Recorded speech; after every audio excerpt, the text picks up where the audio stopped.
Okay, all right. Now I've shown you why you need shims, if you need them. If you don't need a shim, of course, Murphy's Law applies. If it's working, don't fix it, okay? But if it's not working and you do need a shim, here are the handy dandy shims. Okay, they come in 3 thicknesses. That's a 1/4 inch, that's a 1/2 inch, and that's a full 1 inch, depending on how big the bridge is. And I've told you how to find that by having it flat of your palm against the side of the horse and going up and feeling with your fingertips. Right. So now we've organized that. Oh, and one other thing. They're not free, they're only $15 a pair. Well worth it, because you'll see the ends are ground off here with a grinder. You can do that at home yourself, and if you can get some high density felt, of course, and make sure you've got good insurance with those grinders, can just make your little pinkies go away. So we're going to show you now how to put the shims in the saddle. So here's a saddle.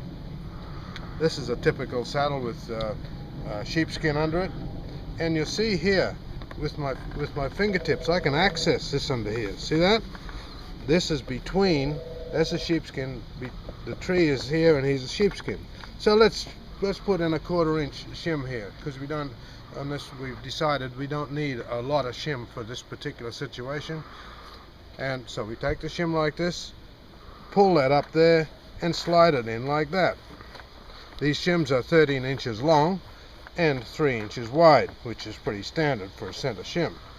And now you poke it in there like that until it's level, lined up with the edge of the fleece like that. Hope you can see that there. See how we've tucked it in there? We're going to tuck it in a bit further, so there it lines up. And then you can, when you've got it sitting in place, you can get a bit of crazy glue. We would never have got on the moon without crazy glue. So you just get that there like this here, and you're going to just squirt a little bit at one end and a little bit at the other. We just call that a tack, and that'll just stop it moving around. In actual fact, it doesn't move around anyhow, but why not? Crazy glue. Okay, now you've got the different thicknesses, and there you are, you're lined up there. So you're going to put the other one in here too. Of course you do both sides to keep the saddle level. Now this is a trick even saddle makers don't know, a lot of them, but this is a real handy thing. So in 1 minute you can solve a bridge problem at home yourself.